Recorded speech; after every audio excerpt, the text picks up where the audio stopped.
All right, folks, sorry for the late start. We had a closed session, which you'll hear about in a moment. All right. Back to order after its closed session. Please join me in the salute to our flag.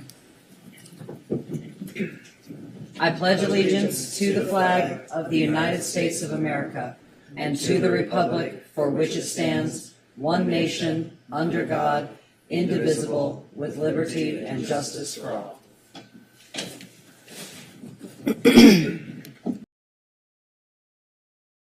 All right, can we please have a report of closed session? Yes.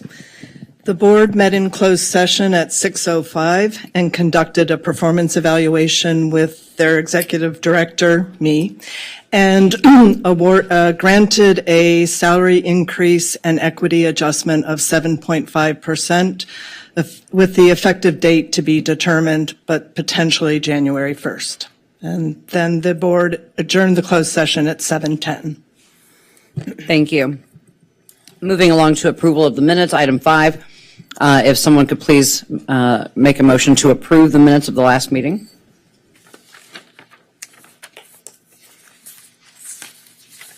Commissioner Leslie, Vice Chair Leslie. I so move that we approve the minutes. That's weird. That's weird, isn't it? No, I didn't touch it. Hit it again. There it goes. Okay. I move that we approve the minutes of the July meeting. Can I get a second? Second Okay, that. thank you. All those in favor say aye. Aye. All right, the minutes are approved from the last meeting. Thank you. Special agenda items. Executive Director Condon, do you have a report? Yes, I have just a couple of things I'd like to mention tonight, and then I think you have something as well. Okay. So the registration fees were due by August 1st. I wanted to report that we've received approximately 93% of the fees that were due. This year, approximately 50% of the registration fees were paid either online or through our portal. So that's an increase of 7% over last year, and the year before that, that was 11.5%. So we're moving in a good direction in terms of adoption of the electronic payment of the fees. We are sent out rebills this month or this week for those properties where the fees had not been paid after the 4% penalty has been assessed.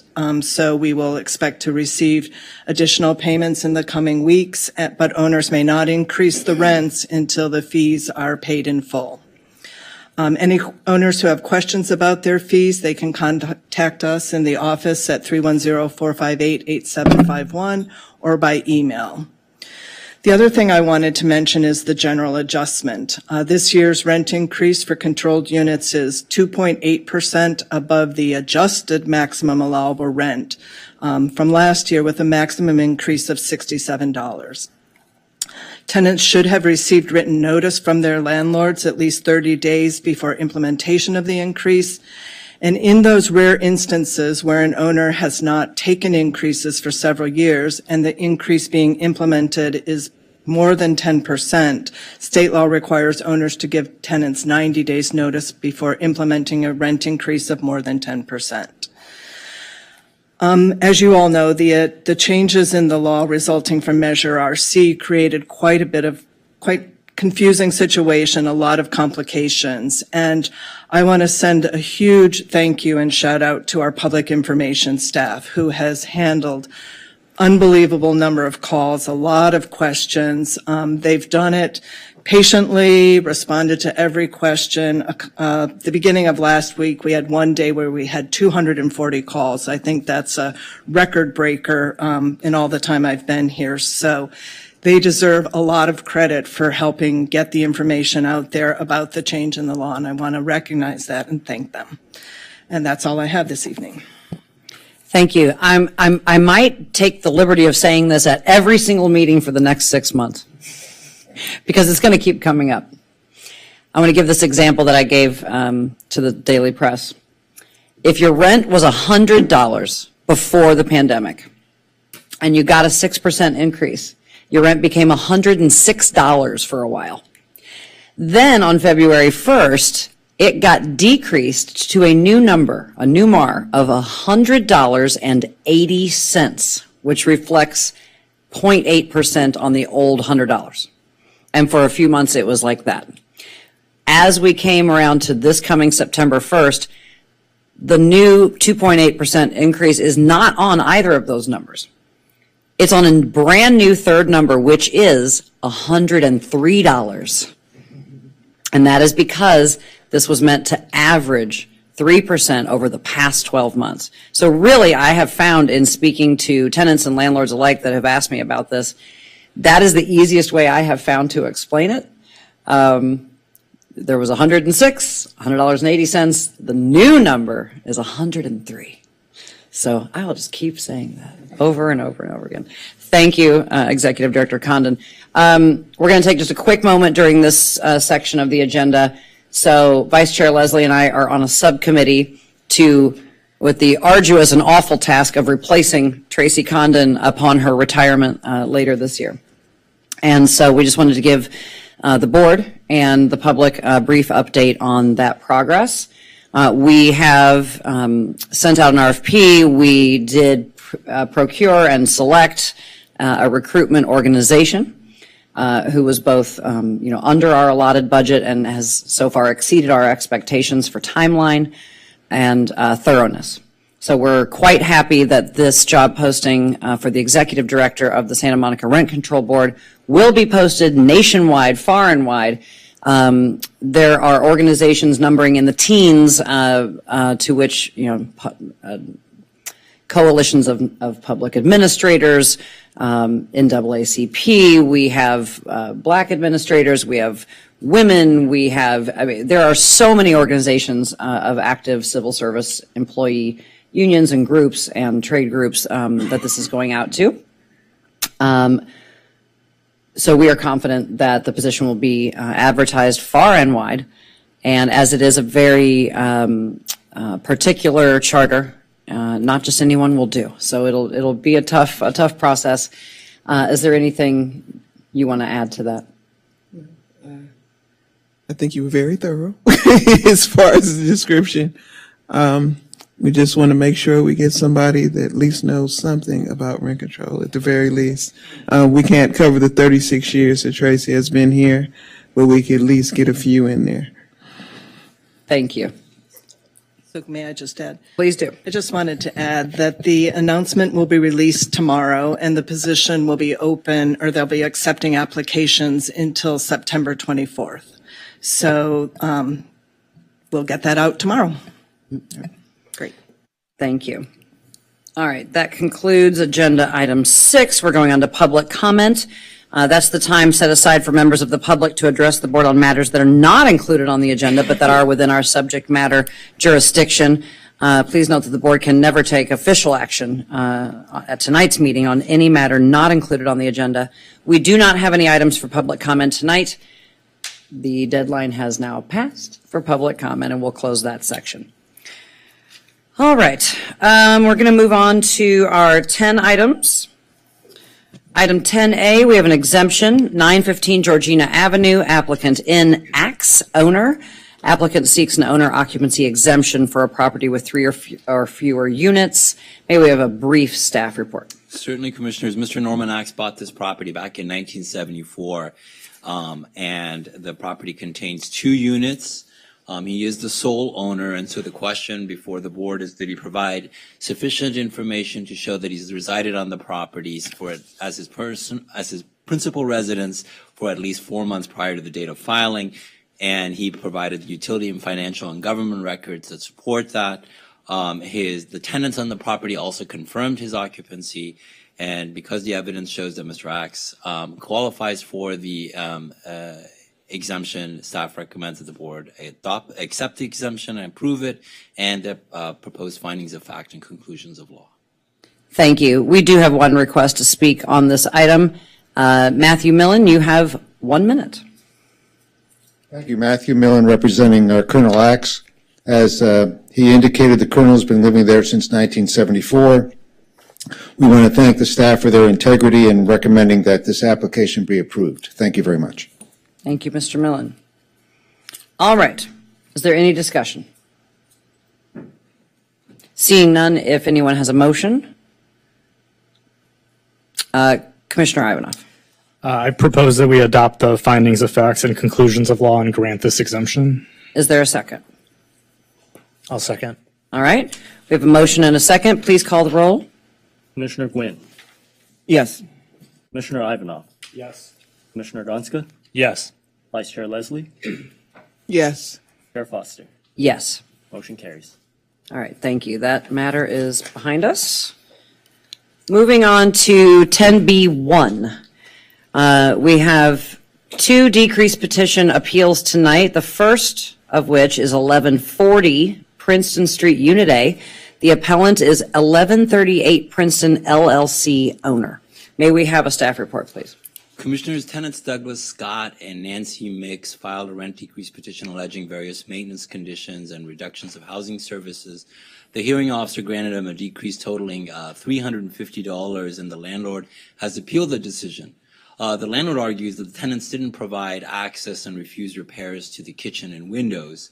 As detailed in the staff report and the supplemental staff report, substantial evidence does support the hearing officer's finding that the tenants did not deny access for repairs and that they were only trying to make suggestions to convince the landlord to undertake repairs that would actually be effective. The landlord also urges the board to make a decrease, to reduce the decrease granted for loss of the laundry facility because there was no evidence that eliminating this housing service made the rent excessive or provided the landlord with unjust returns as required, claims the landlord, by the court in its decision in Santa Monica Properties. I'll stop. That certainly was not for you. But as explained in the supplemental staff report, the court's holding in that case involving a minimal change of hours to a spa service is not relevant to a case involving, which is here, the complete elimination of a housing service. Because there was a substantial reduction of a housing service and not a minimal one, in fact, the complete elimination of it, the regulations direct the hearing officer to grant a decrease between $30 and $175. And the hearing officer granted a decrease of $35 on the lower end of the on the lower end of that range, which is reasonable given the tenant's relatively low MAR. Because substantial evidence supports the hearing officer's findings, staff recommends that the board affirm the decision and its findings of fact and conclusions of law. Thank you for that report.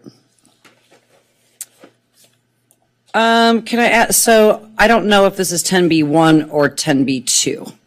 Ada Cordera Sachs, is this on, are you on the first case or the second case? You're on the first one. Okay. Come on up. You have, we're going to hear from you. And you have up to 5 minutes. I wanted to thank the staff of the Rent Control Board. They are so kind and so gracious. There's Ms. Noseworthy, and they're just very, very kind and always just very helpful. So I wanted to say that first. In terms of the laundry, I'm not going to argue with that. I'm just going to go ahead and agree with the recommendation on that. So I'm only going to argue a very limited 3 items. So if you look at, I don't know if you see this, but we submitted an appeal and a memorandum, and we actually had the transcription done with a certified court reporter. So I wanted to read you excerpts. So the only part that we are appealing are 4: the painting, the grout, the tile, and the cabinets in the kitchen. And it wasn't like what the report said about entry. It was about refusing the actual repairs. So this is what the tenant said at the hearing. I suggested that they wait and see if some of the determination could be done with these rotted cabinets. The tenants wanted new cabinets. I said they should defer any action until we have a clear understanding of what the best course of action will be. I would imagine through this hearing that's what we wanted to forestall or just postpone until we have a better understanding of what the best course of action is. Again, but of course the repair is not. It was not an effective repair. The tenant didn't like the repair that was being recommended. It's a cover-up. It's a sham. It's doing for a very minimum what will pass for a short period of time. It's not a correct repair. Again, I just want to say we were waiting for this hearing to permit the repairs. So we were deferring painting until we got an answer. Again, he did not allow the work to happen. He just didn't allow the work to happen. We would have let them fix the windows, but they wanted the windows replaced instead of repairs. And again, the last thing was not until this meeting were they going to permit the repair. So I do want to differentiate. The tenants at all times permitted entry. They let the landlord in, come on and look at it, but they just refused those repairs because they weren't happy with them. So I respectfully disagree with the board's, with the supplemental reports. There's a difference between refusing entry and refusing repairs. The second thing is the hearing officer made very clear that she wasn't taking this into account, that the tenants were just saying, no, I don't want these repairs. And I think that was a miscarriage of justice, and it violates Civil Code Section 1094, which requires a fair trial. So if the hearing officer says respondents' arguments that tenants refused to permit the kitchen work was not considered in granting or denying this petition, or in granting or denying the maintenance reduction. So I submit that, just in sum up, because I got 2 minutes, tenants did not refuse entry, and the landlord did not make that argument. The tenants just refused the repairs because they wanted something else. I get it. And for the hearing officer not to, so the excerpts that I read to you shows that there is no substantial evidence in terms of refusing entry. There is none. The tenants permitted entry. There's just no substantial evidence that they permitted the repairs because they didn't. They just wanted to wait for the hearing. They had all these other reasons. And last, like I said, it's just not a fair trial if you don't consider that. So those are the 4 things we wanted to bring to the board's attention, and that totals about $130 a month. And I'm below my time, so I thank you unless you have some questions for me. Do any of the other commissioners have any questions at this time? Seeing none, we thank you for your, oh, Danny. Commissioner Ivanov. I just have one point I want to clarify. So you're saying that you're not making the entry argument anymore, correct? When we did that at the hearing, and then it seems like there was just a misunderstanding. Okay. So given that there was kind of a question of fact, we deferred to the hearing officer on that decision because it was up in the air. So we did make that argument at the hearing, but I'm not making that now. I'm just saying that it was clear that tenants just didn't like what the landlord was offering. Okay. And refused it. So in your memo, Roman numeral 1 subsection C, where you cite Code of Civil Procedure section 1954, you're essentially withdrawing that part of the memo at this point. Yes and no, because 1954 is permit entry and then do the repair. So half of 1954 or a portion of it, the tenants permitted entry. They just didn't let them do the repair. Okay. So that's why I put 1954 in there. Okay, thank you. Okay, any other questions? Seeing none. Thank you for your Thank time. you for your comment. All right, we will now enter discussion. Would anyone like to start the deliberations on this appeal? Commissioner Gwynn. After reviewing, obviously, another excellent staff report and petition or the decision, I, as appellant body, don't see any errors made by the hearing officer in this decision. But I would say, based on what we hear, I hope and it appears that there can be an amicable compromise in doing this going forward. And it would seem to me that this should be an easy solution for the tenant and the landlord to get together after this decision. So, Thank you for that. Anyone else?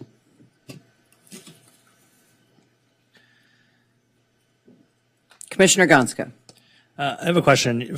Is the claim from the building owner that they would have, was the delay that was referenced from the tenant saying that they wanted to wait until the hearing, are we talking about just a period of time? How many months would be covered under the decrease? Or are we talking about whether or not any decrease should be permitted for that particular issue?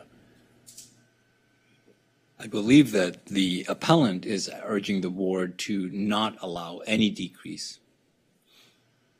Okay, so my question then is really that if this proceeding was, if the petition was already filed because of the lack of repairs, I'm confused about the timeline for, if you got to a hearing and the landlord stating, can we bring her back to address that question? I don't, The party to the action? yeah.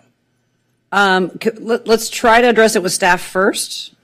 And if it's a point of clarification, then yes, you can. You're limited to what's in the record. So if that's unclear from the record before you, then you're sort of stuck with that.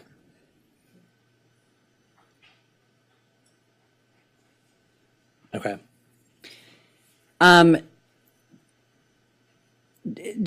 Does staff have anything to add to Commissioner Gonska's point? Does staff have anything to add to interpret the timeline, or Ms. Maddie Daub, does the hearings department manager have anything to add to clarify the timeline for Commissioner Gonska and the rest of us?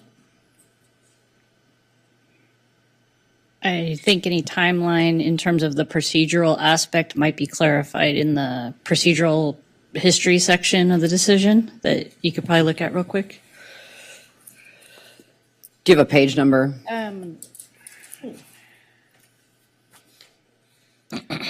Page 2 of the hearing officer's decision. Oh, yeah, page 2.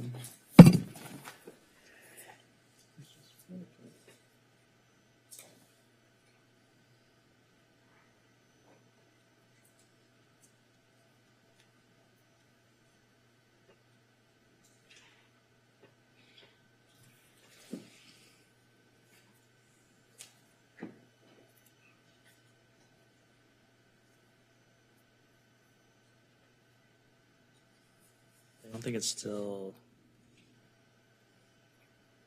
explains. It still seems like there's a portion of this timeline before we're talking about discussion of entry.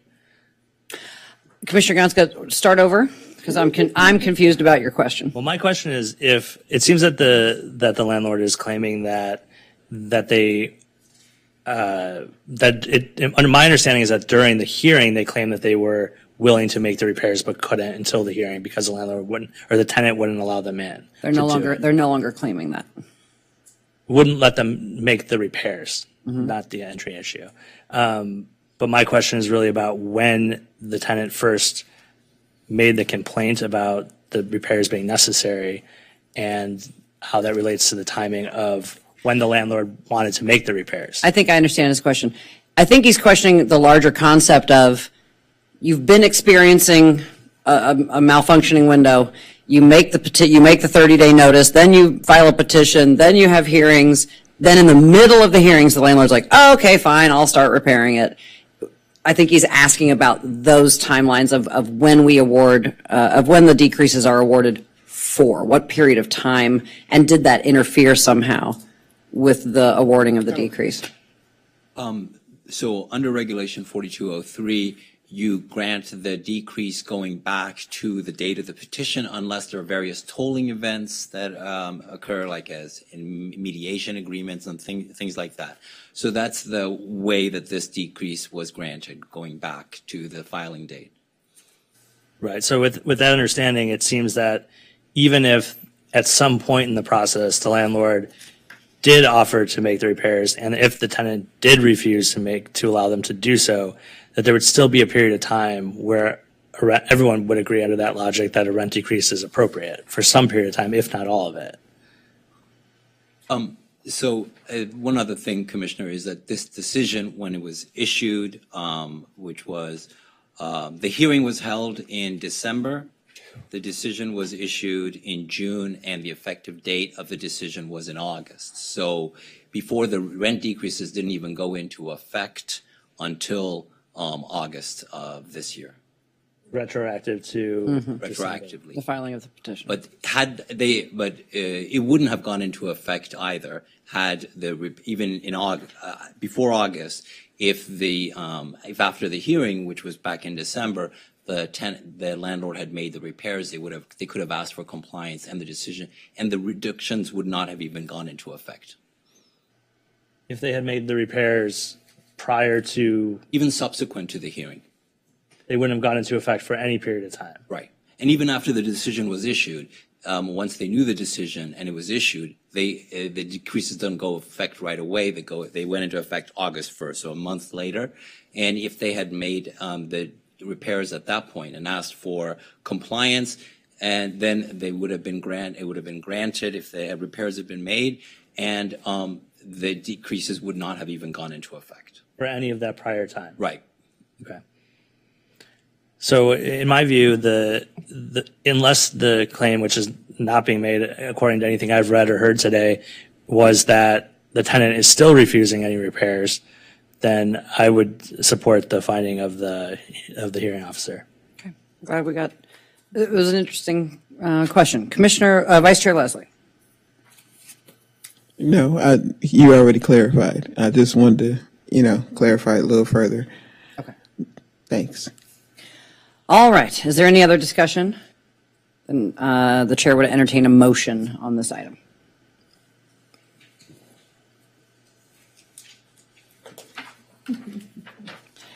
Don't rush all at once, everybody. I move that we support the findings of our staff And deny. this appeal. All right. Is there a second? Second. All right. We have a motion and a second. Will you please call the vote? Yes, Commissioner Ivanov, Yes. Commissioner Gonska, Yes. Commissioner Gwynn, Yes. Vice Chair Leslie, Yes. Chair Foster. Yes. Motion carries. Thank you. All right, moving on to item 10B2. We have another decrease petition appeal, this time by the tenant at 1142 Princeton Street, same property. Appellant is V. Lind. May we have a staff report? Commissioner Tenant Verenia Lind filed a rent decrease petition requesting a decrease because the landlord took away her garage space. The hearing officer found that the garage space provided both parking and storage, and that the landlord had eliminated the amenity, and she granted a decrease of $170.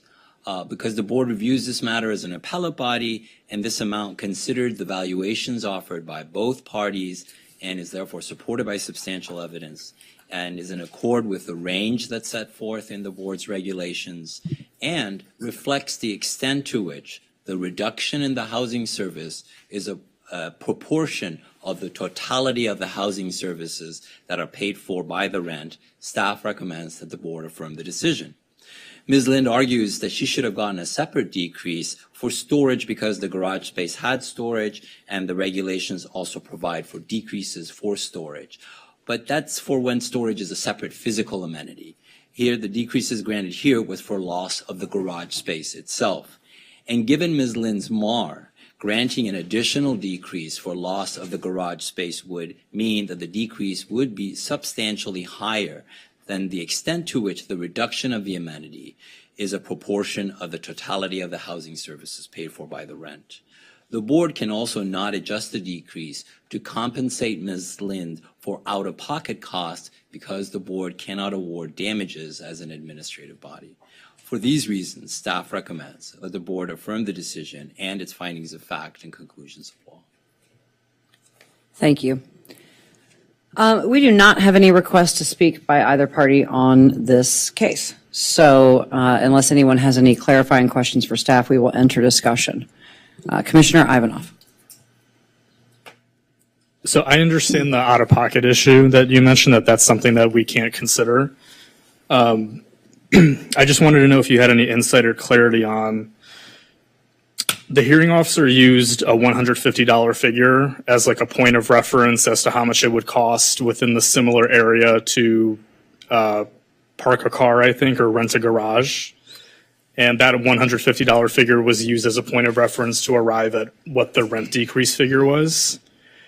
Am I summarizing that correctly? I believe actually what the pieces of evidence included about a comparable space on the property itself, which had been rented for $150, as well as the evidence that's provided by the tenant that she had to rent a nearby facility for $206. So both of those were taken into consideration. And what was also taken into consideration by the hearing officer was a tenant's low MAR. And she came up with this $170 figure because she believed that that is the reasonable amount, given if you compare the reduction in in losing that space to the totality of all the housing services that are paid for by the rent. And that's how she came up with the $170 figure. I guess the only question I had was, the appellant claims that that $150 figure that was used as a point of reference is a discounted rate and is not really accurate in terms of what it actually takes to rent a parking space within that area. And she says that the number should be closer to $400 to $500 a month, and that $150 was just some kind of like special deal that the company that rents that garage was putting on at the time.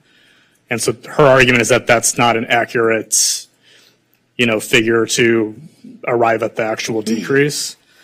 Do you have anything to say to that, or? So I think what you're getting at, Commissioner Ivanov, is that while the hearing officer can look at those things, we're not compensating the tenant for how much a replacement cost would be. That would be more akin to damages, and so that's not something that we can do. And so comparable, it's as one of the many factors that are included in looking at these valuations. I think the hearing officer is also mindful of her limited authority. To his point, really quick, though, I think the public and even we commissioners sometimes get muddled in there because the language in the staff report is that it's considered, but we're not supposed to consider it as compensatory or a substitution. It's considered in the amount of the reduction, but we're not supposed to consider her out-of-pocket replacement cost. So it is kind of confounding. In 7 years, it's always been confounding. I guess my point is her argument that she should be entitled to a bigger decrease because she's paying $206 is not a relevant argument because we're not looking at the damages out-of-pocket issue. But I'm saying, was the figure that was used to arrive at the decrease in the first place, regardless of how much she's currently paying to store her car, was that an accurate or a best kind of figure to use to calculate, regardless of her out-of-pocket costs? Was it an accurate figure to arrive at the decrease in the first place? That's what the evidence that was introduced in the record. So I think we can rely on that. Is that your question? I have a question to clarify what you said previously. Is the hearing officer also not to consider those quote unquote replacement costs in determining, or is it just the board that's not supposed to do that? So the replacement cost, I think, is probably a misnomer, because remember, the purpose of the decrease is to rebalance the rent that's being paid for the services that are being provided. And so the purpose of the decrease is to prevent a backdoor rent increase, which would be an unlawful rent increase. So in calculating the value of the service, the hearing officer takes all of these factors into consideration to arrive at the amount that would best get that rent back into balance. Because now that that amenity has been taken away, the rent is out of balance. So it appears with my understanding, my reading of the report, that the hearing officer did take into account the cost of parking in the area. Is that correct? And if so, is that appropriate for them to do? Yes, because the regulations provide various factors that the hearing officer should take into consideration in arriving at the decrease. One is, what was the, if similar garages on the property itself, how much are they being rented for, which is where that comes from. What is the rate for comparable facilities in the nearby area, which is what the tenant provided. So all of these things were considered, as well as the MAR and proportional issue, and the hearing officer came up with $170 as the best number to, given the evidence that was provided and the factors that are listed in the regulation and the proportionality. Vice Chair Leslie. So now my question is this: given that the price that was given was $150, and the tenant is paying a little bit over $200, if I'm not mistaken. So the only way that the tenant could probably remedy this or even break even, would that be to take the landlord to small claims court? So the remedies that the tenant may have outside of this process are something for the tenant to get legal advice about. That's not something we can advise the tenant on. Thank you. I think something to consider as well, and it took me a long time to, as we went case by case, year by year, to grasp this concept, is that there's a basket of goods being contracted for in contract law governed by the state of California. Then you have our overlap where we touch that process, which is in regulating the rent level once it has been set for that basket of goods that has been contracted for. After that has happened and neighbor A gets that basket of goods in 2000, but somebody else rents that same basket of goods next door in an identical apartment in 2015 for a completely different price for the same basket of goods. So the hearings officer has to take into account the adjusted contract price that both parties entered into in the first example in 2010. Or 2000, and so they can only, so even though a replacement is 400 or a discounted sweetheart deal for a market tenant was 150 or they're paying 209, there's that, like you can take that body of evidence, but then you have to fit it into the basket of that first tenant or into the basket of the second tenant, because we are saying that they contracted in agreement, it's been adjusted over the years, and the thing that they've had taken away through no fault of their own has to be proportional to that rent, because that's all this body can do. They can absolutely go to another court or another jurisdiction and ask for relief under contract law or other remedies, but all we can do is remedy the rent. Commissioner Nguyen. Are we in discussion? We're in stage discussion now? mode. Okay. Yep. I just need to think a minute. Okay. So I think what I'm saying is, it doesn't matter if I like it or not, the replacement cost of doing my laundry somewhere else, if a property manager takes away a coin-operated machine. Again, it's not today's replacement cost, because my basket of goods was sealed on a different date. And the charter limits us to that. Now, the only things we've done over time is we've gone back and looked at the sections that govern the range that we can set. And a few years ago, we did do extensive public hearings, and we raised it because it hadn't been done in a while. We can do that periodically. But I'm afraid our hands are tied at the moment. Doesn't mean it can't change in the future, but the way I see it, we are tied for now. Commissioner Gonska. Yeah, I'd echo a lot of those comments. I think this case is a really good example of, on a personal level, what I find frustrating often with appeals, because in my opinion, this decrease amount is unjust for a number of reasons, because for one, this tenant is having to pay more money to get not even the same amenity that they had previous. If you read through the staff report, the tenant also talks about feeling unsafe as a woman walking at night a few blocks away to go home. That's just one other example. So it's not just a financial issue to me. There are a lot of other considerations that make this feel very unjust to me. But as we've heard from staff and from other commissioners, our ability up here is very limited to, and you can read directly from the staff report, that as an appellate body, our review is limited to whether there was an abuse of discretion by the finder of fact in reaching a decision, and an abuse of discretion is only established if the reviewing body determines that the hearing officer's findings are not supported by any substantial evidence in the record. And I think that it's clear to me that there are a number of pieces of substantial evidence that would support it, even though I would come to a very different conclusion. And I think that one thing I would encourage us to do is to take a close look at the ranges for decreases allowed for loss of amenities, because before really looking into this, I always assumed that was something that happened automatically, I don't know, tied to inflation or some other regular period of time. That's just not the case. And so in particular for parking, the range is $30 to $550. And so for market rate, or for tenants who are below market, they're often going to get judgments on the low end of that, which is significantly less than the cost of that replacement parking.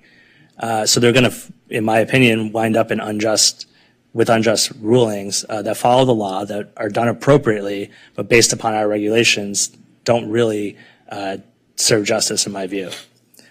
So that's where I stand on this. Yeah, thank you. And Commissioner Gonska, at any point, you may bring a board member discussion item asking us to discuss the intervals at which we update those and investigate the record for when the last time was that it was updated, and perhaps watch that meeting where we did that a few years ago. Thank you. Commissioner Gwynn. Yeah, thanks. I too have struggled with this type of a decrease like Commissioner Gonska, and that me personally, had I served in this decision role, I feel my personal opinion is that this could have been higher. However, as an appellant body, as we know, we are not here to express our opinion. And I think the way I got to this change in feeling about feeling that we should have the power to do changes. And it took me some time to get to this, I'll be honest. And I think the way I did it, and I want to thank Commissioner Ivanov, he probably is wondering what the heck I'm talking about. But at a meeting we had recently, he indicated in there that because we're having a discussion about changing these numbers, that in and of itself says that this is a valid number that was coming to. And through my mind, I'm like, why the heck is he saying that? It makes no sense to me whatsoever. And over the next couple of days, I started thinking, where does that come from? And I finally did come to a conclusion where that came from, how that is. And the best way I can describe it is that one of the key things in here is it says that this decision has to be upheld if a responsible person would make that decision. And we may think that we are responsible citizens, so we would have another number. If all of us here put down a number that we thought this should be, it could range anywhere from what the hearing officer did to a lot more. Right there, that says, as a responsible person, you could come to this conclusion. And because of that, the hearing officer didn't make a mistake in this. And I think that's, like I said, it was hard to come to that conclusion, like Commissioner Gonska said, and I'm sure others have thought that too, and Commissioner or Chair Foster, I know you've thought that in the past too. And so that's the way I came to that conclusion, is realizing that. But the other piece, which was also mentioned here, is that a very important piece is that we do have to take into the MAR consideration in this, because if we don't, then all of a sudden we're giving, 50% of a person's rent going away because of a loss of that amenity, and that makes no sense because that amenity is not worth 50% of their rent. And it is unfortunate. I get it. That person is going to have to pay a lot more probably to get a replacement. And I've experienced that in my own property. They're getting $450 for a garage. So I get that. But as I explained, how I came to this decision on that. And I hope that if the tenant still feels that this is unfair or whatever, that I hope they do whatever remedy that they need to do to make themselves feel whole. Because there are other remedies, but they need to deal with that themselves. Do I feel a motion in there somewhere? Yes, I would make a motion that we deny the appeal and uphold the findings of fact and conclusions of law. Is there a second? Second. I've had a motion and a second. Will you please call the vote? Yes, Commissioner Gonska, Yes. Commissioner Gwynn, Yes. Commissioner Ivanov, Yes. Vice Chair Leslie, Yes. Chair Foster. Yes. Motion carries. Chair Foster, can I add one thing to Kurt's comment? That I really would ask Commissioner Gonska to push to add that to a future agenda to discuss changing these ranges of these. And we can't discuss it any further tonight, but Right. his or maybe of the pair of you, board member discussion item can appear on a future agenda that you guys can work out with staff after this meeting. Thank you for that robust discussion. All right, moving right along. We are honored to be graced with the presence of new Code Enforcement Manager Daniel Mick from the city of Santa Monica, in which we sit tonight. We can't wait for your amazing presentation. I've seen you speaking at neighborhood groups and everywhere else, and you're up to the task. So take it away. Thank you very much. I think you've built me up a little bit too much. I hope I don't disappoint. My name is Daniel Mick. I am the new Code Enforcement Manager for the City of Santa Monica. I'm, graciously joined by one of my supervisors, Maurice Cochet. He'll be assisting me with any questions that I may have or that you may have about day-to-day policy, things that I'm still trying to get used to. But thank you for joining me. I really appreciate it. So tonight I'll just do a brief overview of what code enforcement is, who we are, how we can help rent control further its mission.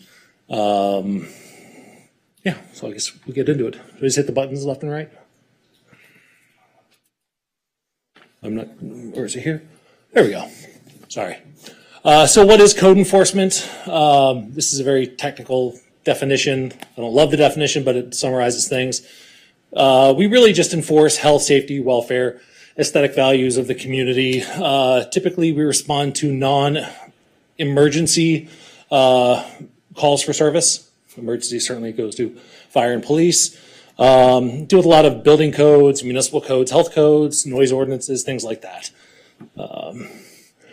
So really, we just investigate potential violations of the municipal code, as well as county law, state law, other applicable laws.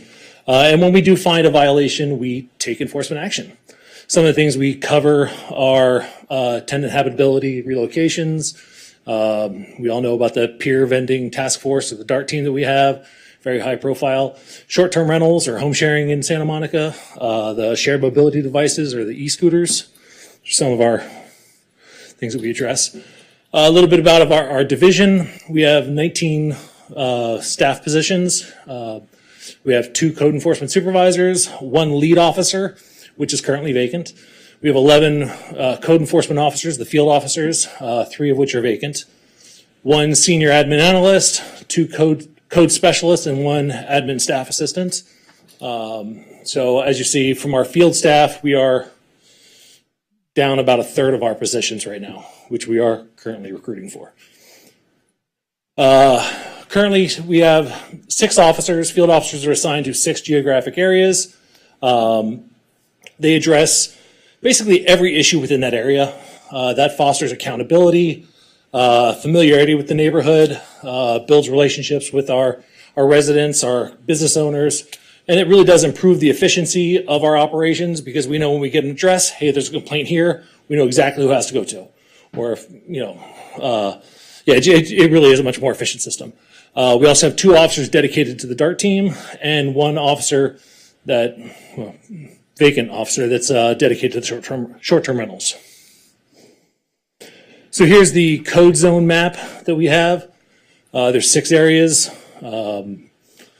So I don't know if this is going to be available online, but if you're not sure who to contact or what zone you live in, this is the area. We will put this on our city's website, and maybe contact information for each individual officer so you can contact them directly if need be.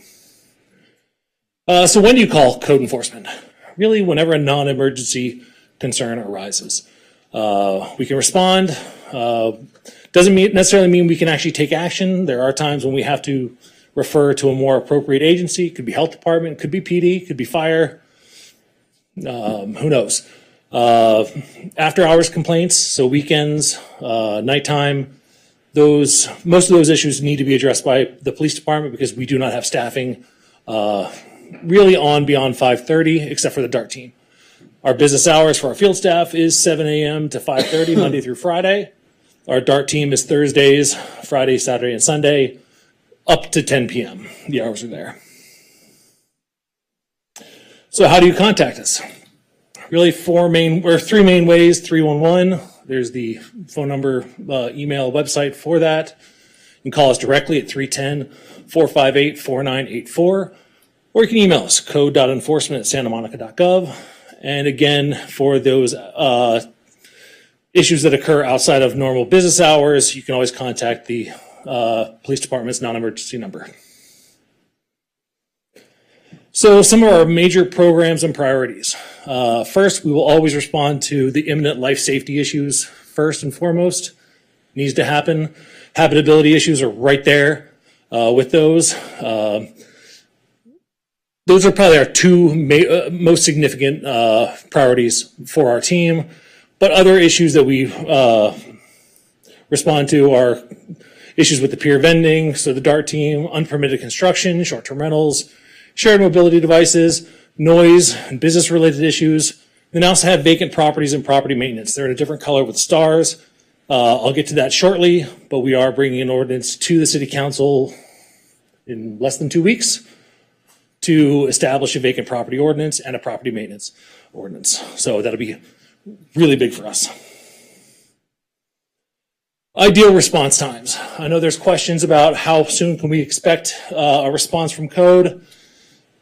We have a table of expected response times. I had to change it to ideal response times if we were in a scenario where we were fully staffed, we were not digging ourselves out of the hole that we've found ourselves in after 3 years of COVID. Again, I mean, it's been a tough go for the past few years, and my team has done an exceptional job trying to hold the fort down, but right now we are just trying to get back to even. So please bear with us. But again, habitability issues, life safety issues will always be virtually immediate response time. Let's give you some real high-level stats. Just for 311, which began, I want to say in March 2021, I think. Code enforcement has logged 3,226 requests. I can assure you that is a small percentage of the total number of requests we've actually gotten, because not every request goes through 311. Sometimes just a simple phone call or email to us directly, or maybe the rent control department. I mean, that gets referred to us. So that's just a small percentage of what we actually face. Let's see. So recent and upcoming changes. In July 1st, 2023, we have a new fine schedule, or some changes to the fine schedule went into effect. Number one was the short-term rental fines. They are much heftier. I'll just leave it like that. I think they're more fair. They are tied to they're like 400% of the advertised daily rate multiplied by the minimum number of days that you're allowed to rent it. So fines are much steeper in most areas, but they're much more in line with the amount of profit that the host can potentially make on these stays. We've also we also raised the fines for failure to pay relocation fees. It's streamlining it for us, makes it much easier to initiate those fines. And then we also created fines for the parklets. July 25th, just a few weeks ago, The city council did approve leaf blower, changes to the leaf blower regulations. We're now allowing the electric leaf blowers. And then on August 22nd, this is where we're talking about the vacant properties and property maintenance ordinance. Like I said, that is going to be massive. Because right now we don't have a decent property maintenance ordinance on the books. Right now, most of the code sections that we have really deal with properties that have fallen into substantial disrepair. We need to be much more proactive about that. We need to get there earlier, stop it from ever getting to that stage. Vacant properties, we have a couple small code sections that address vacant properties, but again, after they've gone to such extreme disrepair that we need to get involved. And then in September of this year, we're hoping to bring a contract to City Council to bring a cloud-based software service that will help us identify, monitor short-term rentals, streamline the permitting and tax collection services. But yeah, so that's very exciting for us. Before you move on, please. Sure. Oh, look at that. You want me to just go to the next slide and we'll just call it quits? You went over the July 1st section very quickly. And I think this body would be very interested in an entire slide just on, because you said some things verbally that aren't typed up there on that slide. Could you just for a second go back over those changes and new fines and fees and schedules? Sure. I'm assuming the parklet fines are not necessarily something that this body is particularly interested in. The fines for, I'll start with the relocation fees. Currently, when we issue a citation for failure to pay relocation, I may have to defer to Maurice because he knows this far better than I do. When we issue a citation, it has to, each day's violation needs to be individually listed. So if it's 5 days of failure to pay, there's 5 fines of $250. Okay. So it's really confusing. Then we also have issues that the fine for failure to pay is lower than the relocation fees. So it's almost cheaper to not pay and take the fine, even though they'll still owe both. I love the way your mind works. Continue. Okay. Now you threw me off. So practical. So practical. The amount was lower than the amount. Yeah, so right now, so what we've changed it to is instead of, a daily fine of $250, it's a flat fee of $2,000 for failure to pay. And there's often a 4 or 5 day delay between fines. We got to count for mailings and stuff like that.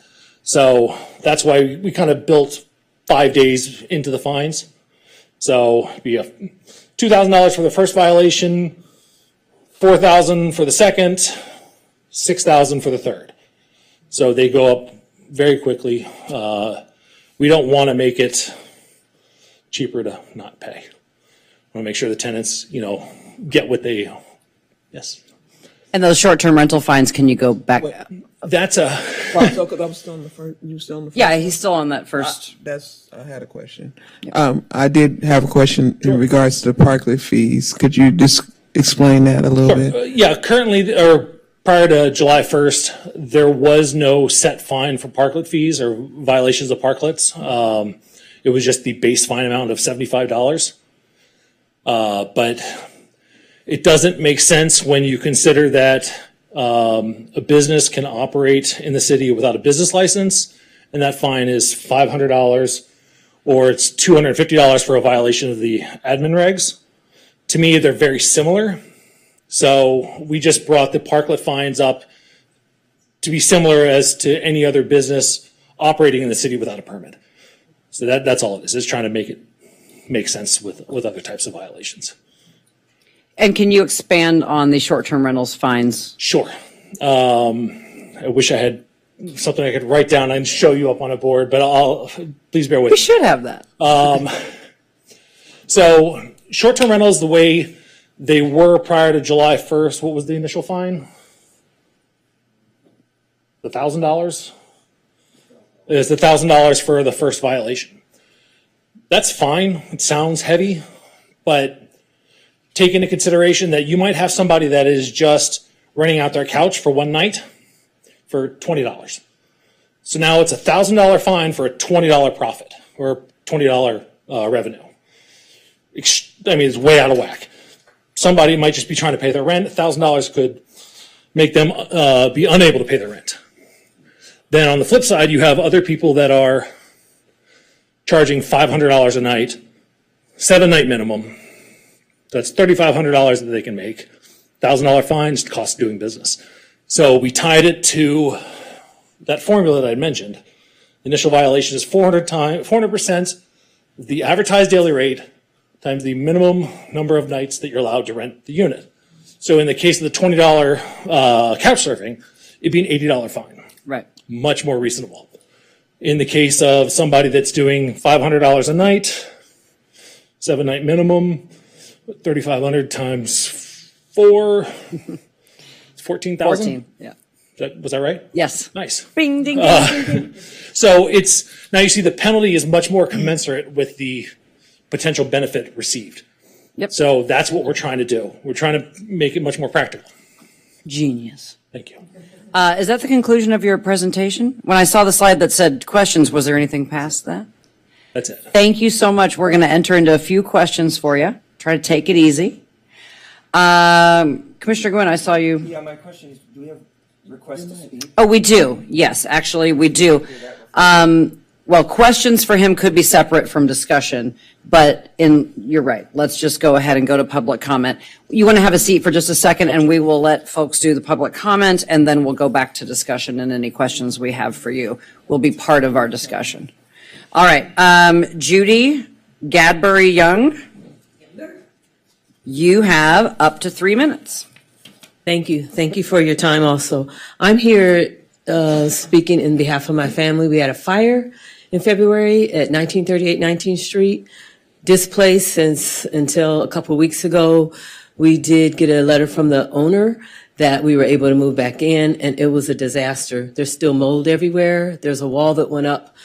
My family, our apartment is attached to the garages. The fire started in the garages. And so, as you can imagine, the fires with big holes are through my granddaughter's room, the bathroom, and the kitchen. Everything has tons of soot in it still. I don't know how it passed code enforcement, but I have pictures to show how devastating it is when we walked in there and said it was ready and it was a disaster. You can't use the kitchen. You can't use the laundry room. You can't breathe. They didn't clean up the garages yet, so there's still tons of soot. All that stuff is still there from the fire. So there's not just a smell, but there's a lot of damage. Holes in the floors where the laundry washer and dryer is going to be. It's very unsafe where the water heater is. There's a lot of dust and soot from the fire. My granddaughters are in therapy. During the fire, my granddaughter was in the tub. And so that could have been devastating. We lost everything. Couches, clothes, beds, everything. And excited about moving back in, and the owner told us it was ready and said SoPro was there, but if you can come and see it, it will bring tears to your eyes.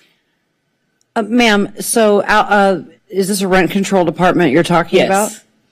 So our board's ability to help you is limited to your rent amount, but I am certainly hopeful that the occupancy permit, building and safety, code enforcement, and all of these things should be brought to bear. I'm certain, I'm just curious, do you have some sort of a case manager with the city that gets assigned to tenants in the event of such a catastrophic single event? Oh, do we? I don't know.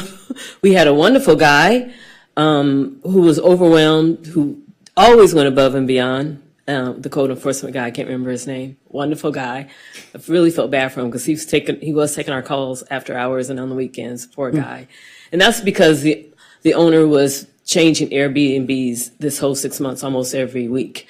So we were packing up suitcases and trying to move. There was 2 instances where it was pouring down raining. I think you remember March and April, where she didn't even book it, but told us she did, and we sat there and there was no booking. It's just been a disaster, but the most important thing right now is the place is not livable. you can't use the kitchen. There's flooring that's not rebuilt from the fire from underneath the laundry room, the laundry closet. Can't use the washer and dryer, can't use the garage, can't use the kitchen. And she did have somebody come in and repair one of the bedrooms without the city code approving it. The owner came in and had a guy just put up drywall and paint, and that was it. And now there's no disconnection from the garage to this wall to their bedroom. It's a disaster. And I would love for the city code person, the wonderful new super. So glad you're here. I just want to grab him. I know, doesn't he seem nice? You have to go with me, and because I know what a good address. Just from hearing you talk, I feel confident it's going to get addressed now. So thank you. I think we are also confident it's going to get addressed, but thank you. It takes a lot of bravery and time out of your evening away from your family and your time of rest to come out and speak publicly. I left early from vacation in Houston from a grandson that's fighting for his life just to be here tonight. So it's been a lot. We have staff here tonight who will be more than happy to talk to you, and our meeting will be concluding here shortly. We will all be happy to talk to you and to hear more about your terrible story. Thank and you. we're so sorry for I'd like to be able to put some money in the meter because I'm going to get a ticket. So I'll be back in 5 minutes. Okay. Thank you. Thank you so much. Miss Amy Gottstein, please. You have up to 3 minutes. Welcome. Statement.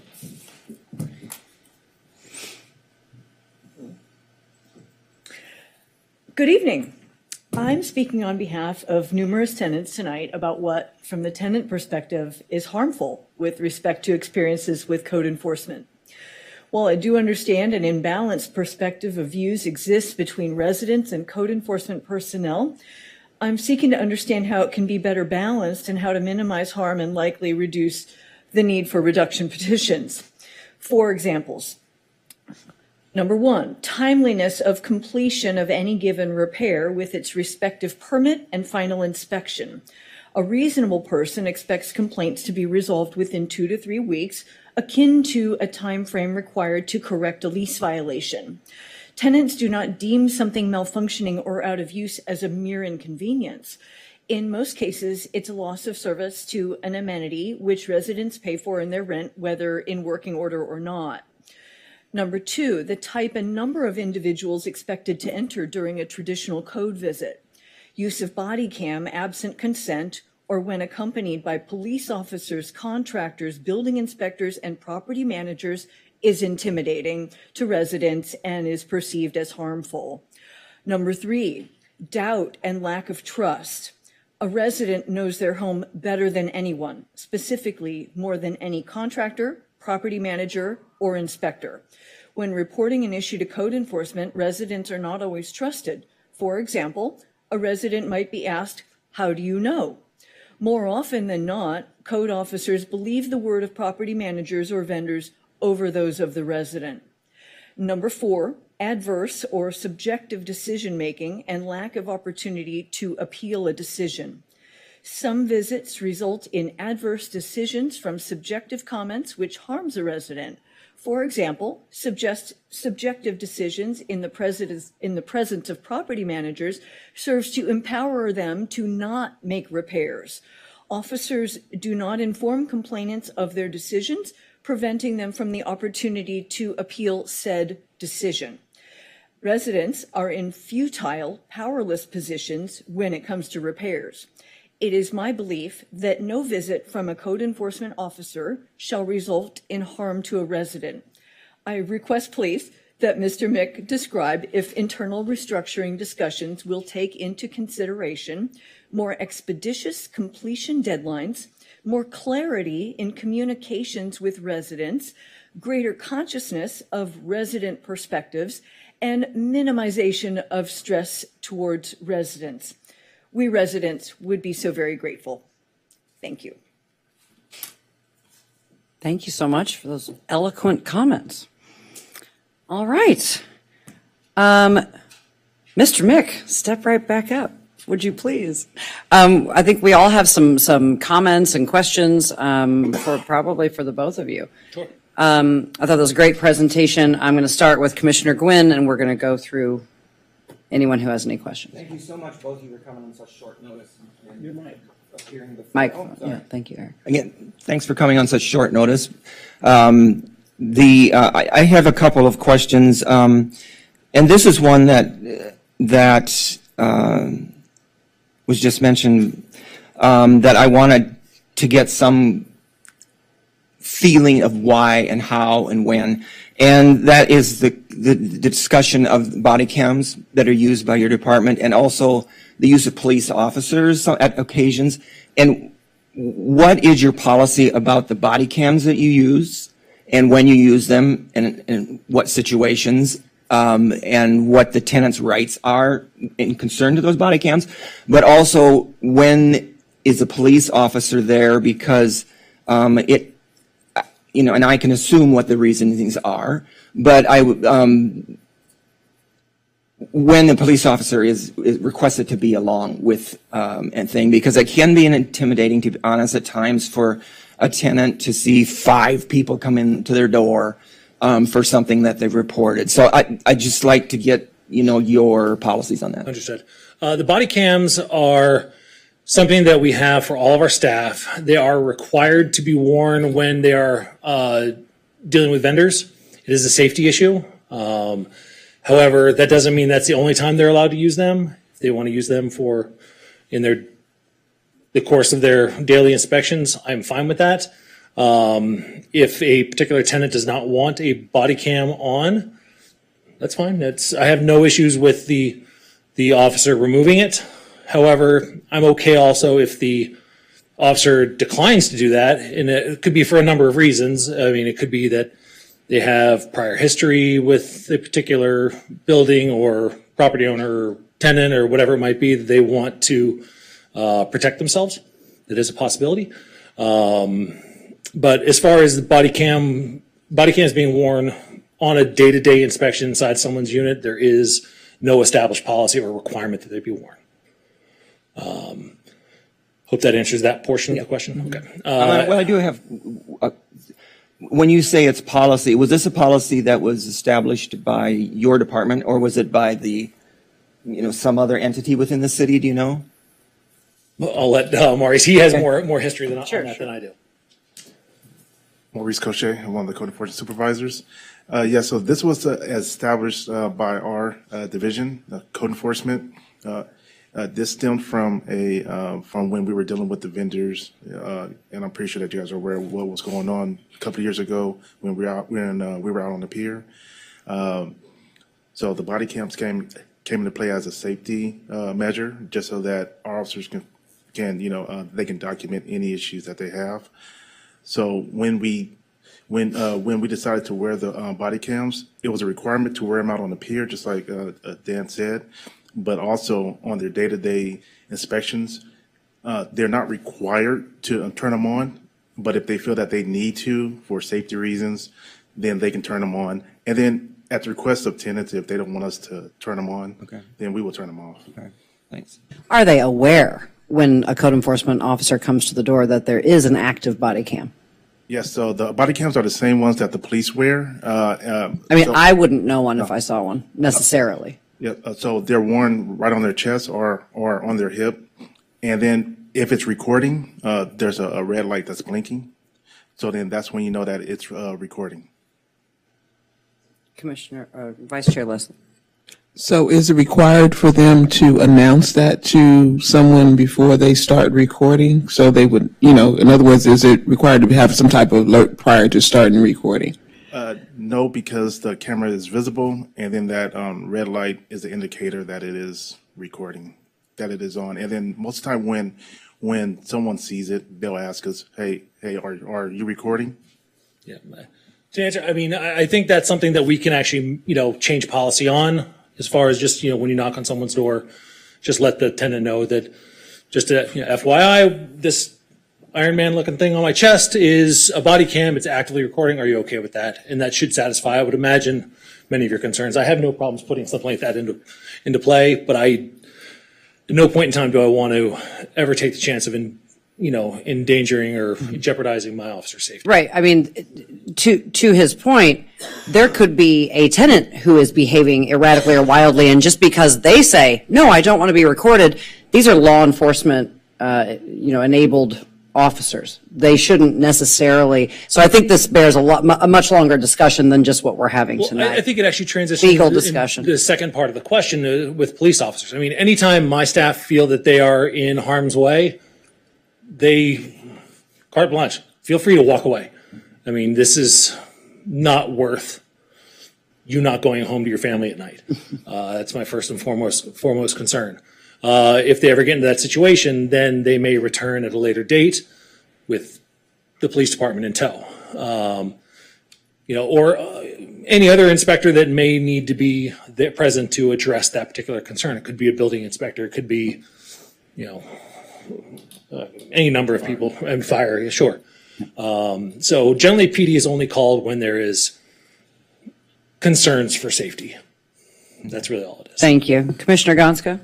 When it comes to the body cam footage, is that something that's public record that anybody can request or the tenant can request? I think you can do a public records request for it. So it is, they'd have to go through that public records request process, but it's not just posted online where anybody can view it. But they're able to obtain it through a process, yeah. Okay. Great. I think we've covered the body camera angle thoroughly. All right, sure, Commissioner Gwynn? I have one other question. I mean, I got several, but I'm hoping that other commissioners do too on this one. Ms. Condon, you may have to remind me of the title of Aday's title when she was... Neighborhood Preservation Coordinator. Okay. Now, and I'm sure you've probably heard this term, the Neighborhood Preservation Coordinator, which we had prior to the pandemic. For a very brief time. Yes, and has there, and I know you're upping your staff, and she's not necessarily, obviously, just code compliance. I believe she might have been building and safety. And, yeah, so I realize that it's not, in the end, your decision to make to add that position, but has there been any discussion amongst you guys to return that position at any time? I know the city council just recently did their budget, and that was not one of the things that they were. I have not. This is the first time I've heard of this position, so I am not aware of any, previous conversation. Although there may have been some prior to my arrival. Yes, building safety. I believe last year they tried to bring the position back, but it was denied. I believe it was either last year or 2021 when they tried to bring it back, but it was denied. Okay. And I understand that in the end, it's the city council that has to prove it and all that kind of thing, but also staff is, needs to push for that. But I know for our experience that this person that they had at that time was very beneficial to be, in these specific areas where there were problems, to be constantly there to follow up and be a liaison between not only the person that was having the problem, but also between, the building and safety, between planning or whoever. And so I hope, in the future, once you get up to par, and hopefully this will come to your attention again, Mr. Macbeth, that it's something that we feel it's very beneficial to not only us, but all these departments for these kind of problem cases to keep following up on that go across departments. I'm happy to advance that conversation when the time is right. All right. Anything we can do to increase the communication, the collaboration between departments, I'm all for. All right. Thank you. Thank you. Okay, I don't see a name. I'll go next. I don't see no names. No, it's gone. Oh, okay. Yeah, he's cleared. It says unrecognized, that's fine. Oh. Go ahead after you. You sure? Okay. I got a few. Thank you. By the way, code enforcement was good before. I feel like it's going to be exceptionally good now because you as a department leader are just exceptionally communicative and accessible. This feels everything I've seen you present at, it feels very accessible. Thank you. Thank you. Nothing without the team behind. Thank you in advance for, as it was good before, I think it's going to be even better now. What are you doing specifically to fill, or what are the prospects of you filling the vacant positions you have? How's that going? Briefly. Slowly. What do you attribute that? Are you offering a competitive enough salary? That's a really awkward position you just put me into. And I mean, without upsetting anybody, can I respectfully decline You to can. answer that one? You can. Is that- How is that long safe? has the short-term enforcement officer position been vacant? She'll be gone at the end of next week. Okay, so leaving now. Yeah, she just gave her notice, so. Okay. We look at short-term rental enforcement as something there was a slide back where you had the priority lists and kind of the fire, red, orange, yellow, green list. I think a body such as ours and the mission of our charter would like to see enforcement of short-term rentals, among other things, habitability, maintenance, way up top. And the reason is because there is not, like, bodily safety, right? Safety is number one. A roof over a family's head or an individual's head is right up there with food, water, and shelter. So shelter, as a definition, is not just habitability, but also occupancy. So when we lose thousands of units off the market, and at the last, pre-pandemic, the rough estimate was about 1,600 units that they could just sort of roughly identify. And that didn't even account for the multiple listings, shadow listings that are behind one published listing.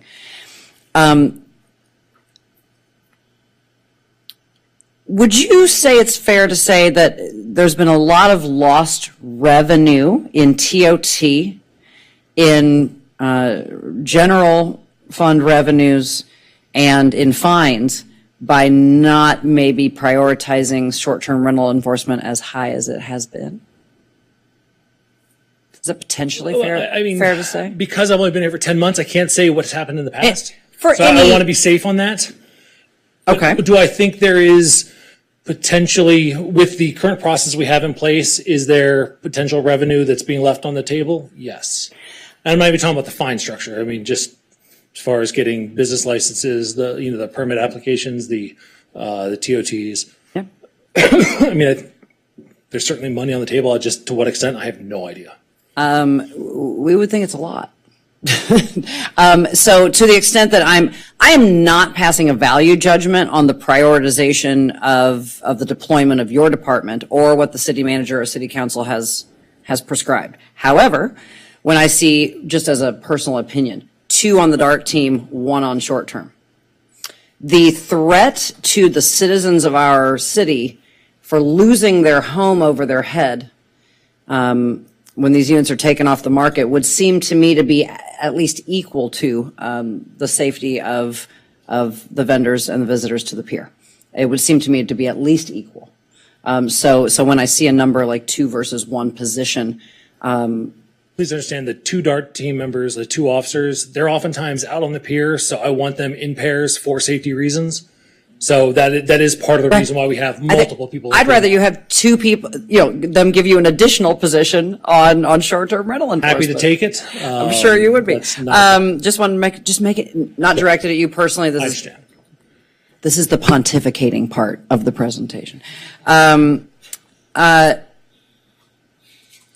City of LA, I happened to be in a friend's apartment recently when there was a knock at the door and they said, oh, that's the code enforcement people. And I said, what are they doing here? And they said, oh, well, they come like every 3 to 5 years, a little behind because of the pandemic, and they actively inspect my apartment whether I want them to or not. And they made this laundry list, and this person showed me the laundry list. It included, like, there's a cracked knob on the bathroom countertop. There's a piece of cracked tile. The exhaust fan doesn't rotate to the RPMs it should. It was this, that's the STEP program. Right. So I asked staff why we don't have that program, and they said, well, cost. It's expensive. It is expensive. So I guess it's, we vote with our dollars, right? We show our priorities by where we deploy budget. And so just putting it out there that I would think it should be an increased priority. But it sounds like in your presentation, your maintenance program is aiming at trying to give you guys a tool. Yeah, right now, the city is not set up for even approaching the systematic code enforcement program like LA has. We need the basic codes on the books to address things. We don't have that. We're working on that. That sounds fantastic. Yeah, so thank you for doing that. we got to crawl before we walk. So that's kind of where we're at right now. But I think there's certainly, an argument to be made that there's a need for that in the city. I don't know if I agree or not because I don't know enough. But let's get this program up and running before we worry about steps 3 and 4. We support you in that. I appreciate that. So for many, many years, we've worked with different tenants, both as a rent board, as community activists and other organizations, with tenants who've had like some severe cases, right, out of the norm. And one of the issues that came up was something one of our public commenters mentioned tonight was notification. And there was a really robust discussion that was happening right before the pandemic that I think we kind of dropped. And I'd like to pick it back up again with your discussion point. The owner of a parcel or a building is the person that your department is communicating with, because if there's a violation in a tenant's unit, the tenant's not responsible for remedying that. It's the owner. So of course your process at the city is to go to the owner. But she's right. Oftentimes the contracted holder of the square footage in question is being left out of the process. And I do think there's probably room for a discussion or an examination of, maybe not at every juncture, but at which junctures it might be appropriate at different points throughout a code enforcement investigation or action or enforcement action that the tenant, whether it be a shoe store in a strip mall, like, why is my roof falling in and when is it going to be fixed? That you not only communicate with the owner of the property, but also the person who has the right to quiet enjoyment and is contracted for use of that space. Do you have any programs in the works, or has that been brought up? Is that something you'd like us to take to council, for instance? Or? I don't think it's necessarily something that needs to be brought to council. Right now, we're trying to rebuild, from where we were at. COVID hurt a lot. So we're trying to rebuild from that. And that's going to be a complete overhaul, or at least not an overhaul, but, a real thorough examination of all our processes. That will be one of them. We just haven't gotten there yet. I think there are appropriate times when a tenant can be looped into the conversation. That could be times when official notices, a warning letter, a citation is issued. Those make sense because those documents are public record. But as far as the communication, or the level of communication would probably only be what's contained within that public document. There's going to be other conversations that the city might be having with the property owner. That's not really for the tenant's, I hate purview. To say, yeah. I understand. I think that's fair. But I think, so it sounds like we're in agreement that maybe a conversation about fleshing this out further is in the offing. And that's something that, again, we'll do as we, examine all of our existing processes. Because there's a lot of things that need to be fixed, need to be changed, updated, and we'll get there. Yeah, I love it. So I'll just finish my comments by saying thank you. Again, I started off by saying it was already good. It's going to be great, recovering from COVID, and you're an effective and communicative leader, and we appreciate that. I think I speak for my fellow commissioners and our staff and the mission of our charter when we say that we want you to do what you can to increase the prioritization of the habitability of our most precious housing stock. 70% of the front door keys in Santa Monica turn to the door of an apartment. 70%. So, you Coming know. from West Hollywood, where I think it's even a higher percentage, if I'm not mistaken. So I completely understand. So the neighborhood preservation coordinator, you know, I think the biggest complaint we hear and the biggest frustration some of us experience is tenants. And while maybe they should educate themselves better, maybe they should, if this roof over their head is so darn important to them at the rate they're getting it at in some cases, if it's so important to them, they should participate in their own defense. But to the extent that they can't or haven't yet or won't, they don't seem to know who to call. And there's too many phone numbers and too many emails and too many, you know, this department, well, that's LA County Health, well, that's the state of California, rent, you know, tenant law, that's code enforcement, that's building and safety, that's rent control. And so we can't make it perfect for every citizen. We can't. Government is big for a reason because it needs to cover a lot of bases. But to the extent that your department can assist and work together with other department heads and other organizations to coordinate triage tenants' problems, we would really appreciate that. Yeah, I think anybody that has a concern, no matter what the issue is, always call 311 because there's a system in place that we can always record things.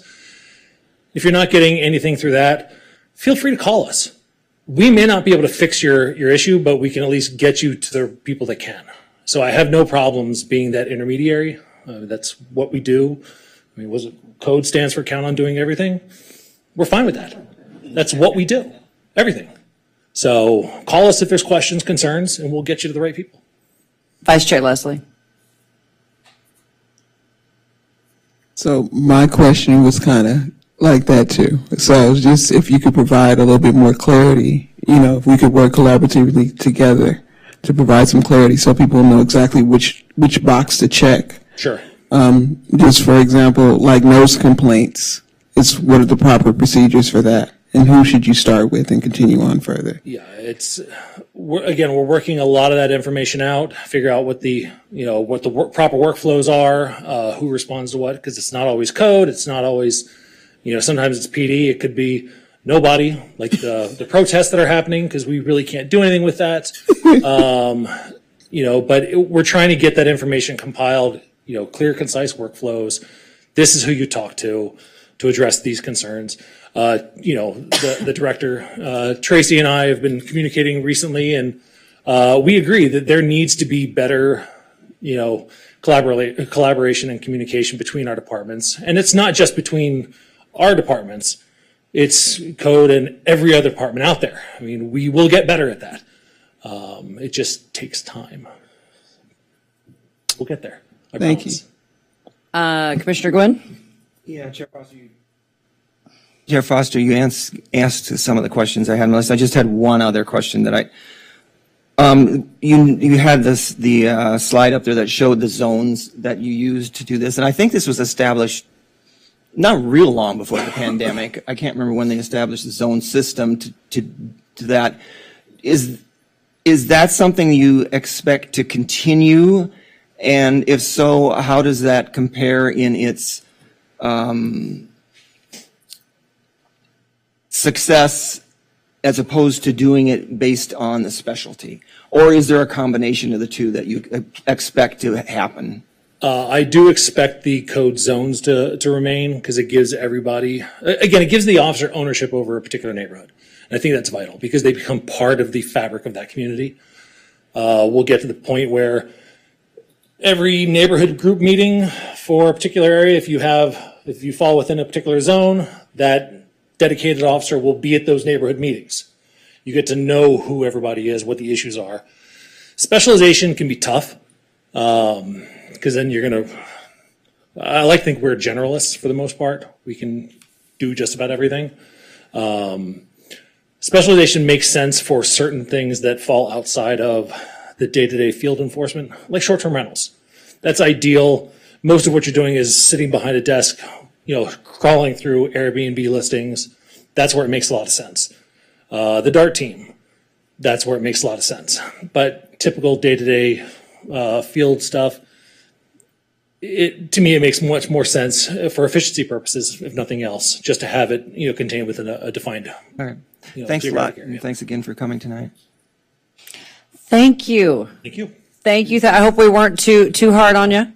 Executive Director Condon has. Well, I think Mr. Gunn's Oh. got Yeah, no, I just wanted to, this is definitely part of a larger conversation, so we don't need to go into depth on it now, but just briefly, if you can give us your most concise reasons for the staffing levels and those positions that are unfilled now, or even to some of the things that we've suggested wanting to see. Obviously, a lot of that comes down to staffing and funding, but I think that in a lot of ways, we want to see the things in particular that impact rent-controlled tenants fixed the same way that you do. So if there's any way that we can help be advocates for you, for our mutual interest, we want to do that. I certainly want to do that. So again, not enough time tonight to discuss that, but I would welcome an additional conversation with you about how we might be able to help advocate for whatever it is you need in order to have appropriate staffing levels. But would you agree with me that those typically boil down to funding for staffing?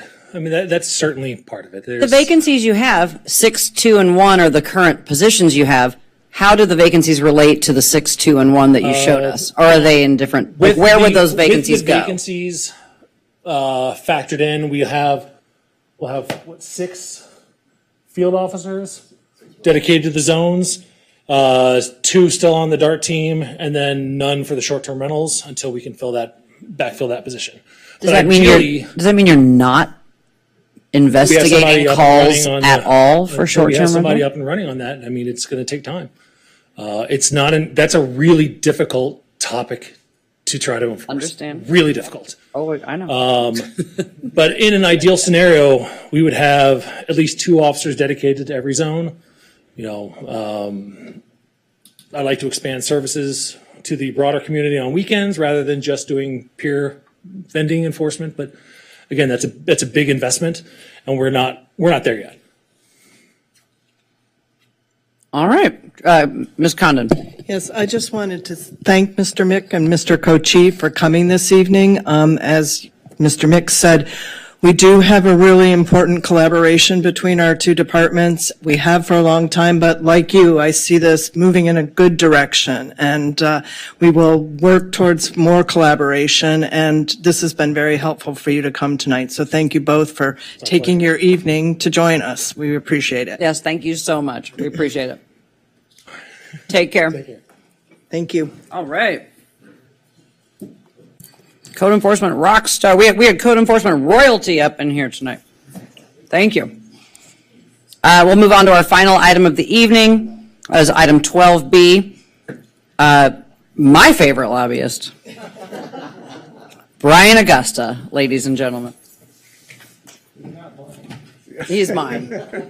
He's mine. Well, thank you, Madam Chair, for that introduction. Appreciate that. Good evening, Chair and members. Brian Augusta, your lobbyist up in Sacramento.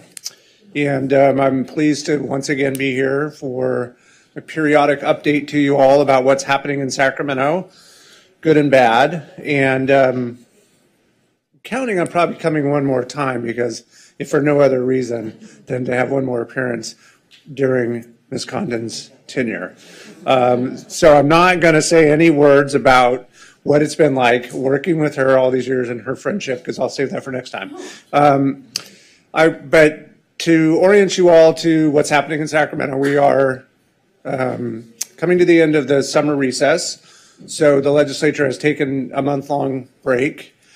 And when they return on Monday, it starts that sort of furious rush to the end where we have about a month left in the session, during which time we will see all of the bills that are still moving that go through the Appropriations Committee. Those that have any fiscal costs will have to clear that committee by the end of the month, and then we'll have the final 2 weeks during the first 2 weeks of September, in which everything is just about getting things off the floors of the 2 houses and off to the governor. So, I was saying this the other day in a similar presentation that, as is often the case, the session starts like a lion and it sort of ends like a lamb, right? We had actually truly a record number of bills introduced this session, which is another conversation in Sacramento that the incoming speaker has flagged of like, should we be, or is being flagged during that conversation, like, should we change the bill limit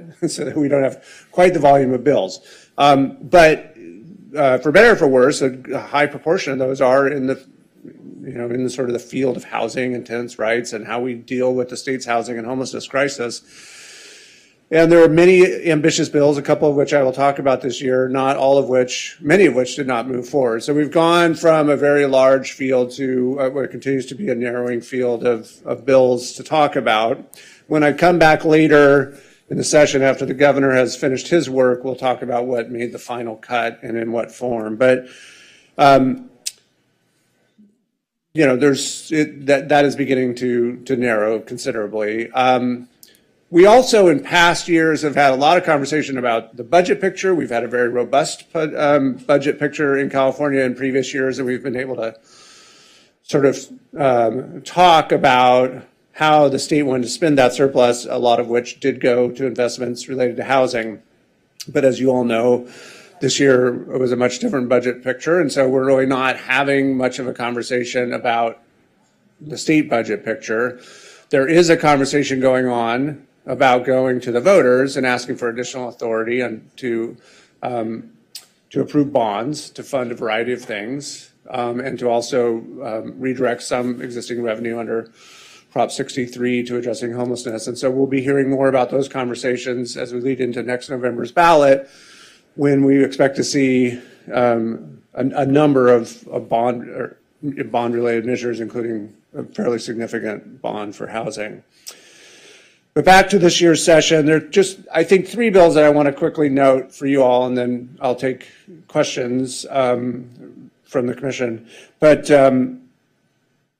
there are 3 bills I think go directly to sort of rent stabilization, and we've all probably been watching them closely, but I'm going to just run through those quickly. The first is SB 466 by Senator Wahab, which is the most recent effort in the legislature to amend the Costa-Hawkins Act, and it looked at 2 things. One, the new construction exemption and how the current law freezes that at a certain time period, which for Santa Monica is in 78. And so we have a very long time horizon of new construction that is not covered by the rent stabilization ordinance.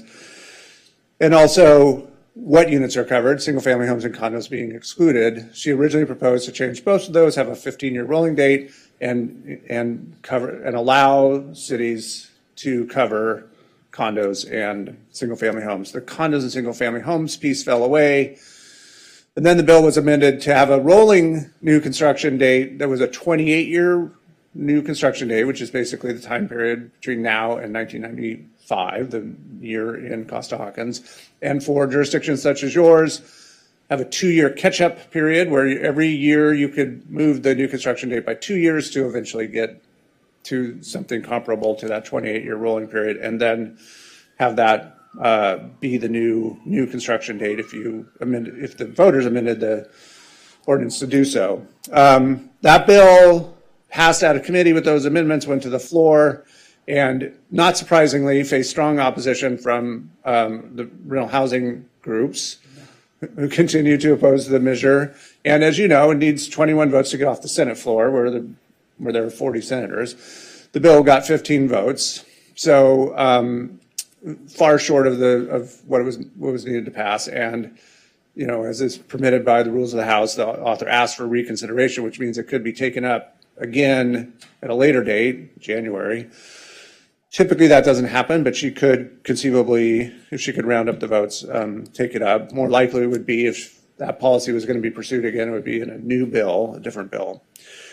So disappointing outcome for those who have for many years been hoping to see the new construction date change in Costa-Hawkins and permit jurisdictions to continue to move that date, since where it is frozen now, the percentage of units that are not permitted to be covered continues to grow. But on the plus side, separate from locally enacted rent stabilization measures, we have the state's Tenant Protection Act that was enacted in 2019. And even though during the pandemic, we saw enactment of eviction protections that largely protected tenants from eviction for non-payment of rent, we still, even in that time period, saw a lot of evictions, we the state saw a lot of evictions in which the Tenant Protection Act failed to protect tenants in the way that proponents of the measure expected it to do so. And the biggest abuses, if you will, that have been documented are landlords using the no-fault provisions, the provisions in which the landlord says, well, I'm evicting because I want to move into the unit, or I need to do substantial rehab, or I intend to withdraw the units from the real housing market. That bill, SB 567, that was proposed to close those loopholes and also revisit some of the limitations of 567. It excluded most single-family homes. The rent cap is at 10%. And so proponents proposed to lower the rent cap and cover more forms of housing. Those provisions fell away pretty quickly. But the bill has continued to move. It's now in the second house. It's going to the Appropriations Committee. It's largely been narrowed to focus on those three just cause, no fault provisions, making some minor improvements on those provisions, and then really focusing on enforcement, additional public and private enforcement of the act to give both tenants and local governments more opportunity to enforce the existing provisions. But as I said, that bill continues to move. And in the most recent policy committee hearing in the Assembly Judiciary Committee, the opponents of the bill had a much softer tone about their position on the bill. So it feels like one that will likely make it to the finish line, somewhat in its current form. We will see. Wait, you're still referring to the same? 567, yes, SB 567 on the Tenant Protection Act. And then the final one that I want to note, and I understand, Madam Chair, you may have been working on this bill a little bit or following it very closely, is Mr. Zver's 1620, which makes a minor but very important change to Costa-Hawkins in that it permits a local government, if it chooses to do so, to enact a provision that would allow a tenant in a covered unit with a permanent disability related to mobility to move to an accessible unit under certain circumstances at the same rent and under the same terms as they have in their current unit, which is important protection for tenants in a rent-stabilized unit who need to move in another unit and would otherwise potentially face a rent increase, notwithstanding that state and federal law could provide an opportunity for them to request that move as a reasonable accommodation. Because of the additional cost, the landlord would argue, to moving that tenant into a different unit at the same rent, that even those kinds of requests are often fraught for the tenant. So providing this additional protection would ensure that more tenants could access their ability to move to those units. And that bill too continues to move, and if enacted, would merely give local governments the authority to do it. It doesn't obligate any local government to do so, and to give tenants those protections. I will note that it's sponsored by this city and by West Hollywood, so I suspect there's some support locally for that provision if it were to pass. So given the late hour, and I know that we have a member of the public who was hoping to check in with folks as well, maybe we will, I'll end there and see if we have any questions from the board or bills that I didn't cover that you'd love me to talk about. I'm happy to do so. Yes, thank you for that lovely presentation. Thank you so much. Commissioner Ivanov has a question for you. Just on Rick's bill that we were just discussing, I know you mentioned it seems to be moving through. It's on its second reading on the Senate floor. You expressed optimism that SB 567, DeRazzo's bill, might pass. Do you have a similar sense of optimism with Rick's bill, or do you have a little more pause as to whether it's going to make it to the finish line? Well, it looks as though, I haven't checked recently, but it looks as though the realtors continue to oppose the bill. So it's possible that opposition could influence some members, as we saw in the WAHA bill that I was talking about earlier. much less controversial change. But it seemed, the fact that it has made that it through the first house and onto the floor is a good sign for that bill, I would say. Can I add a little? You've been watching more a little closely, flavor Brad. to that. Yeah. So, in the past, it is widely known that apartment association or realtors or landlords will signal very openly and very early, this ain't going nowhere.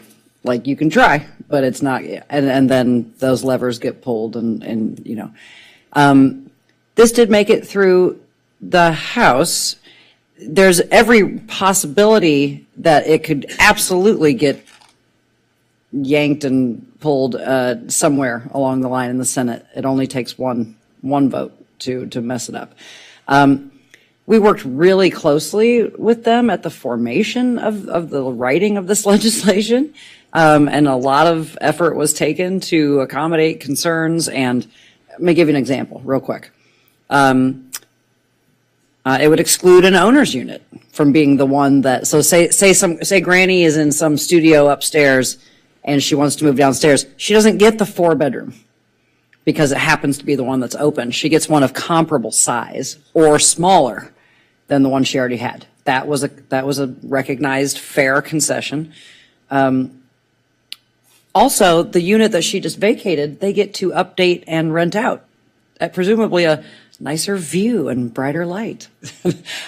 So we think that the opposition is actually more a fear of any microcosm of a chipping away at Costa rather than finding actual fault with this principle in and of itself.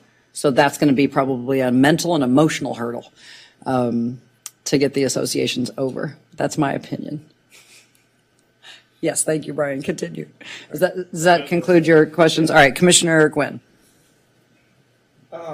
Just one quick question on that, the same bill that we were just discussing. And did I hear you, and I should probably know this, that this only enables municipalities or whatever to do it? It is not a statewide. Correct.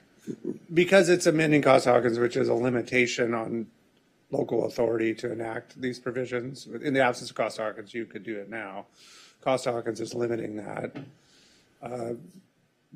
because of the provision that allows the landlord to set the initial rent of a new tenancy. So that is a complication there. So, And as Chair Foster indicated, this Costa-Hawkins, this is a perfect indication how difficult it is to make anything done with Costa-Hawkins, because if there was ever a no nonsense bill to go through and really honestly affects so few people. It's important for those people, but it affects so few people and is going to be implemented so little. It just goes to show that how difficult it is to do anything with Costa-Hawkins. And Wahhab's bill is an indication too, to watch that as it progressed through and got chipped away from what it started from, and just disappeared. And so it is a difficult thing, and it's interesting that, as we know, that the Weinstein qualified the measure to repeal Costa-Hawkins again for the next ballot measure, and that makes it interesting next year to see if there's a feeling that has a better chance this year, because maybe Mr. Augusta could expand on that. Because even with what feels like a movement for more rent control type programs within the state, it still feels like, that it may not move the meter very much. I don't know. Yeah, I mean, my only commentary on that is that we've the same proponent of this year, this cycle's ballot measure has run that ballot measure twice before, and the result has been an expensive campaign that ultimately led to its defeat. The thing that I think it does in the additional, so who knows how this one goes. Yeah. There's a lot more conversation about rent stabilization. A lot more cities and tenants are seeing the protections of rent stabilization, right? We're seeing more cities do it. Tenants have broader understanding of its protections. Perhaps that changes the dynamic a bit. But in the state legislature, it also often leads to a conversation about is there any opening from both sides to have a conversation about changes absent going to the ballot? In the last two election cycles where the measure was put before the voters and those conversations happened in or around the legislature, it did not produce a compromise. So who knows if, I suspect there will be some conversation of that sort this time around as well. But as you were just laying out, the sides are far apart, as we know. And any proposed chipping away at Costa-Hawkins is either going to be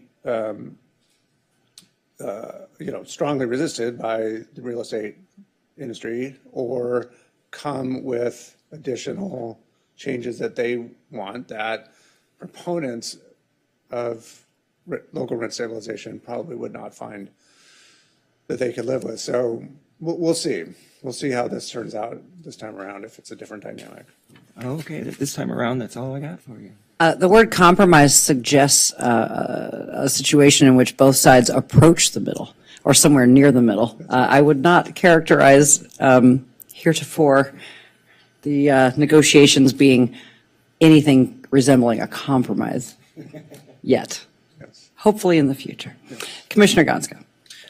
I had a question about AB 1317. It was unbundling parking charges from rent. I have that one circled. I don't know. First of all, I'd love to hear any update you have, but I noticed in this report compared to your March report, there's more detail here. And I was just wondering if this is a change that that it applies to developments of more than 16 units after January 1st, 2025, or was that always part of? No, that was the new construction provision was added later, which probably was after my prior report. Yeah. Okay. So I think, if I recall correctly, certainly talking with your staff, the board too may have expressed concerns about that because of its implication on sitting tenants, potentially in rent stabilized units as well. The author agreed, I think they heard that from a number of places, and agreed to just make it apply to newly constructed units so that sitting tenants wouldn't be affected by the potential change of unbundling parking if it would have an impact on rent. Does that, I know it says here in the Senate for a third reading. Do you have any sense of how that bill might fare? I mean, my sense is that it's moving along, and I think the opposition is, because of its limited to new construction, is pretty muted. So I suspect it will move through. So how does that, so if Costa-Hawkins was repealed, obviously this provision doesn't impact us if it's only new construction because those units presumably wouldn't be rent controlled units. Right. Although they could be if they were replacing rent controlled units, right? True. So in theory, actually the way it is, the bill exists now could potentially impact future controlled units in Santa Monica. But I suppose we should take another look at it with a mind to that. But I think that the primary concern was whether or not it would change the terms of the existing tenancy by allowing the landlord to remove an amenity, i.e. the parking, or to unbundle it in a way that would change. More. Yes, exactly. So we don't want that. So to the extent that it only applied in a newly created tenancy, that may not be the same implication, but perhaps I'll consult again with your general counsel and make sure we didn't miss something. Mm-hmm. Sounds good. Can I just add to that, yeah, it doesn't apply in the short term, but depending on what happens in the rolling thing at some point in the future, it could become an issue that would have to be addressed. Yeah, if Costa-Hawkins has changed, right? And then but I think even to the point we just discussed, even currently, it could if it was a new construction in a limited way, but yeah. Yeah. Okay, great. I would like to ask a quick question about AB 1505 Rodriguez soft story retrofit. I was afraid you're going to bring that up because then now I have to identify that there is a mistake in our summary there because the provision about authorizing the appropriating $250 million has been struck from the bill at this point. Oh, the appropriation's gone. Yeah, The money's because gone. it wasn't, that was in there. I believe the author was Okay. anticipating getting that into the budget conversation. So what's left? Anything? It's gone? I mean, without money, yeah, there's. right. The whole point is to get the money moving forward. Okay, so that's gone. That's fine. AB 919 Cholera right of first offer. Yeah. This would provide tenants and qualified nonprofits with a right to make first offer and to match a subsequent third party when rental housing is put on the market. How's that faring? Well, that's a 2-year bill, and it didn't even get a hearing in its first committee. So, and this is the second time that proposal has been put forward. Obviously, landlord groups, as you can anticipate, oppose this concept that tenants and community groups could make an offer, even though it is intended to be a market offer, because in their view, it will slow down their ability to sell it to whomever they choose. But this is part of a, it's a statewide measure that has local efforts as well, where tenants and community groups are working to get this sort of policy enacted that allows for right of first refusal. So I suspect that even if this bill doesn't move forward, because it would need to move again in January, get out of committee and off the floor, that we will continue to see this issue floated in the legislature. We thank you so much for your presentation. I would like to issue a parting thought as one of 5 to our favorite lobbyist. Oh, now it's a collective. Okay. We appreciate how much work you and your colleagues, many of whom are good old friends of ours at this point, have done with respect to Costa-Hawkins and Ellis. There's a lot of talk around Ellis right now, a lot of talk around Costa-Hawkins right now, and I just think we should all be on record as noting that there will be no one left in the state of California to serve them their dinner at Elefante if they have nowhere to live. If rapidly increasing rents, if lateral moves are made impossible when your family size changes or your circumstances change or your city changes, the desire for return today is blunting, I think, some of our property owners' ability to see the long term, and that they are going to price themselves out of customers and be fighting each other for a scarcer and scarcer amount of wealthy individuals who will find that the services they love in their luxury cities by the sea no longer exist because there's no one to provide them. No one to care for their children, cut their lawn, no one to be the cashier at their local store, nothing. So the rapidity, the unwillingness of folks to even entertain any common sense changes to Costa-Hawkins or Ellis is just short-sighted in the extreme. And those are some of the problems with American democracy. But there you have it. Thank you. Thank you so much. I'm sure you didn't know any of that, but just on the off chance, you wanted to hear that, there it was. I appreciate those parting thoughts, and I appreciate your time and allowing me to present tonight. It's always nice to see you all. Thank you, Brian. Thank you for coming. All right, folks, that is I would like to have a motion to adjourn. That's a wrap on this robust evening. I make the motion to adjourn. Is there Do I have a second? I'll second it. We have a motion and a second. All those in favor of adjournment, say aye. Aye. Good night.